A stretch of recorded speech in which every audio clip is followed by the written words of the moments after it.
जोहार झारखंड। आज हम इंटरनेशनल डिप्लोमेसी क्वाड पर लेक्चर दे रहे हैं। क्वाड्रिलेटरल सिक्योरिटी डायलॉग 4 देशों भारत, जापान, ऑस्ट्रेलिया और अमेरिका का एक समूह है। हिंद प्रशांत क्षेत्र में शांति और स्थिरता हेतु तथा कानून का पालन सुनिश्चित करने के लिए इन देशों ने हाथ मिलाया है। हिंद महासागर और प्रशांत महासागर के कुछ समुद्री भागों के हिस्से तो हिंद प्रशांत क्षेत्र कहते हैं। वर्तमान में इंडो पैसिफिक क्षेत्र में 38 देश शामिल हैं, जो विश्व के सतह क्षेत्र का 44% है। साल 2004 में आई सुनामी की आपदा में भारत ने अंतर्राष्ट्रीय स्तर पर राहत और बचाव प्रक्रिया में उल्लेखनीय भूमिका निभाई थी। क्वाड का विचार उसी समय आया था। क्वाड के तहत रणनीतिक और सामुद्रिक मामलों पर ही सक्रियता थी, क्योंकि साउथ चाइना सी में चीन बहुत दबाव डाल रहा था। क्वाड नेताओं की पहली शिखर बैठक अमेरिका की पहल पर 12 मार्च को वर्चुअल रूप से हुई, जिनमें चारों देश के नेताओं ने भाग लिया और बहुत ही कम समय में कोरोना महामारी से पैदा हुई परिस्थितियों में सहयोग बढ़ाने के अलावा जलवायु परिवर्तन की गंभीर समस्या पर भी विचार किया गया।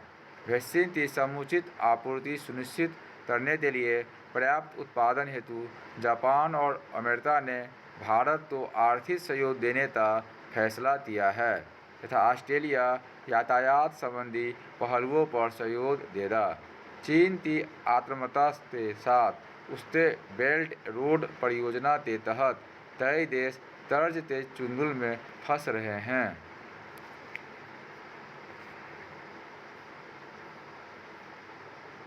भारत कोरोना के बाद दुनिया का एक अहम आधार बनेगा। अनेक देश क्वाड देशों के साथ इंफ्रास्ट्रक्चर तैयार करने और निवेश बढ़ाने की संभावनाओं पर विचार कर रहे हैं। जहां तक आसियान और अन्य एशियाई देशों का सवाल है, उनके साथ सहयोग बढ़ाने की उम्मीद है और क्वाड प्लस जैसी कोशिशों की चर्चा भी शुरू हो गई है। इसमें रूस और विभिन्न यूरोपीय देशों की भागीदारी भी हो सकती है। भारत ने हमेशा खुले और समावेशी सहयोग की बात कही है। ऐसे में चीन के साथ सहकार की संभावना हो सकती है, लेकिन चीन को भी अपनी आक्रामकता, वर्चस्ववाद, विस्तारवाद और शक्ति प्रदर्शन की प्रवृत्ति को छोड़ना होगा। शंघाई सहयोग संगठन आतंकवाद रोकने में, खासकर दक्षिण पश्चिमी एशिया में बहुत कारगर हो सकता है। अगले ब्रिक्स सम्मेलन की मेजबानी भारत को ही करनी है। जापानी प्रधानमंत्री ने हिंद प्रशांत क्षेत्र में किसी एक देश के बढ़ते प्रभुत्व के कारण उत्पन्न हो रही भू-राजनीतिक और भू-रणनीतिक चिंताओं के मद्देनज़र 2007 में भारत, अमेरिका और ऑस्ट्रेलिया के नेतृत्वकर्ताओं के साथ मिलकर रणनीतिक वार्ता के रूप में क्वाड नामक अनौपचारिक समूह की शुरुआत की थी।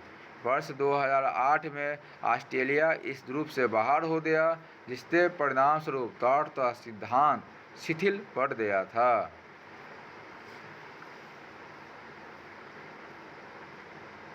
वर्ष 2017 में भारत, जापान, ऑस्ट्रेलिया और अमेरिका ने मिलकर क्वाड को फिर से पुनर्जीवित किया था। मार्च में कोरोना वायरस को लेकर भी क्वाड की मीटिंग हुई थी। इससे पहली बार न्यूजीलैंड, दक्षिण कोरिया और वियतनाम भी शामिल हुए थे।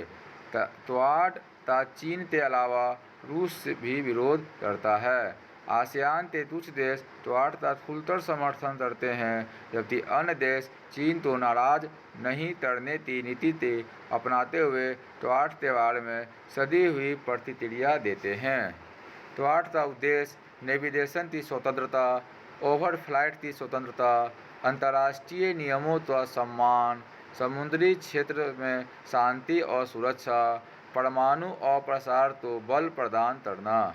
भारत ने समुद्र में आने जाने की आज़ादी के सिद्धांत पर जोर देकर समुद्र के अंतर्राष्ट्रीय कानून का सम्मान कर और चारों देशों के साझा विचार के साथ तालमेल बैठाकर अपने लिए एक अलग जगह बनाई है।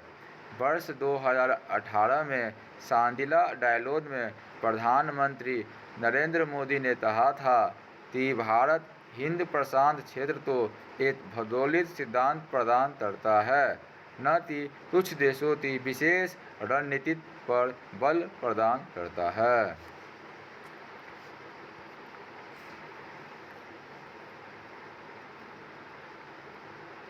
क्वाड के सैन्यीकरण से हिंद प्रशांत क्षेत्र में स्वतंत्र नेविगेशन सुनिश्चित होगा और इस क्षेत्र की सुरक्षा में भी वृद्धि होगी, क्योंकि क्वाड ग्रुप के सदस्य देशों का लक्ष्य हिंद प्रशांत क्षेत्र में शांति और स्थिरता को बढ़ावा देना है। क्वाड के सैन्यीकरण के माध्यम से भारत चीन की स्ट्रेंथ ऑफ पर्ल्स की नीति को भी जवाब दे सकता है। जापान से लेकर अफ्रीका तक विस्तारवादी नीतियों लागू कर चीन अपनी मोतियों की माला की नीति स्ट्रेंथ ऑफ पर्ल्स नीति के तहत दक्षिण एशिया तथा हिंद महासागर के छोटे छोटे देशों में सामरिक एवं आर्थिक दृष्टि से महत्वपूर्ण अड्डों का निर्माण करके भारत को घेरने के लंबे समय से जी तोड़ कोशिश कर रहा है। चीन बांग्लादेश और म्यांमार में नेवल बेस की स्थापना कर रहा है। दोनों ही देशों को चीन हथियार और अन्य साजो सामान दे रहा है। चीन मालदीव में भारत से मात्र कुछ 100 किलोमीटर की दूरी पर एक कृत्रिम द्वीप बना रहा है। इसने श्रीलंका के रणनीतिक रूप में महत्वपूर्ण हेवेनटोटा बंदरगाह को 99 वर्ष के लिए लीज पर ले लिया है। इसी तरह से चीन पाकिस्तान के ग्वादर पोर्ट को भी नेवल बेस के रूप में विकसित कर रहा है। मलक्का स्ट्रेट में भारत और अमेरिका की नज़र से बचने के लिए चीन ग्वादर पोर्ट का इस्तेमाल करेगा।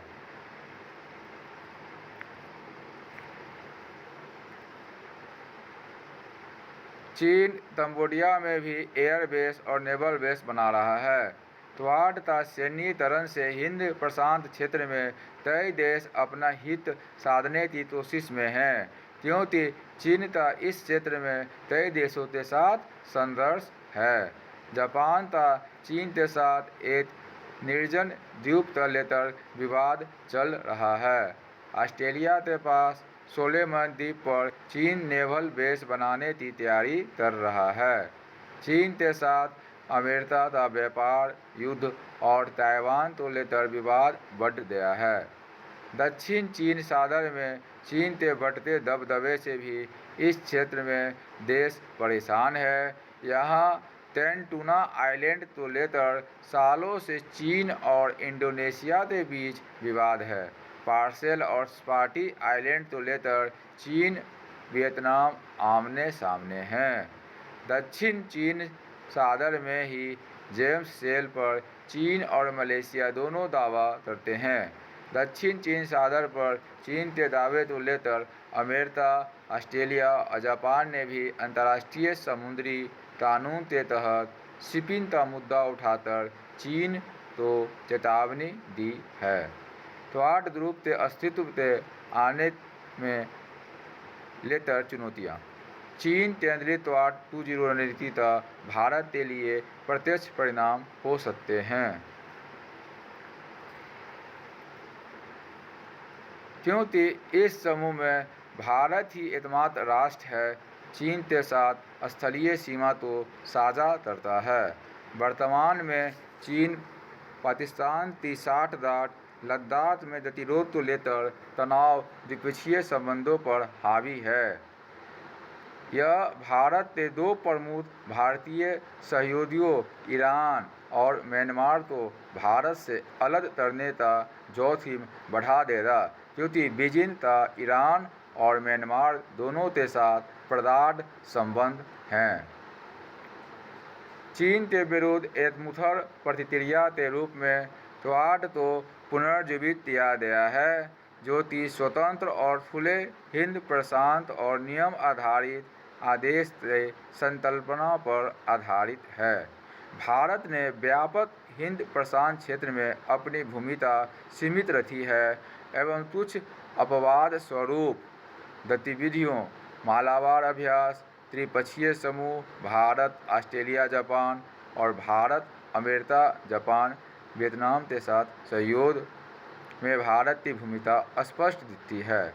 लुट ईस्ट की घोषणा के बाद ही 25 वर्ष बीत चुके हैं और भारत की नीतियों ने हिंद प्रशांत में चीन की घुसपैठ का नज़रअंदाज किया है। क्वाड देश के साथ गहरा सहयोग इस विसंगति को उजागर कर सकता है और भारत और चीन को एक क्षेत्रीय प्रतियोगिता में डाल सकता है।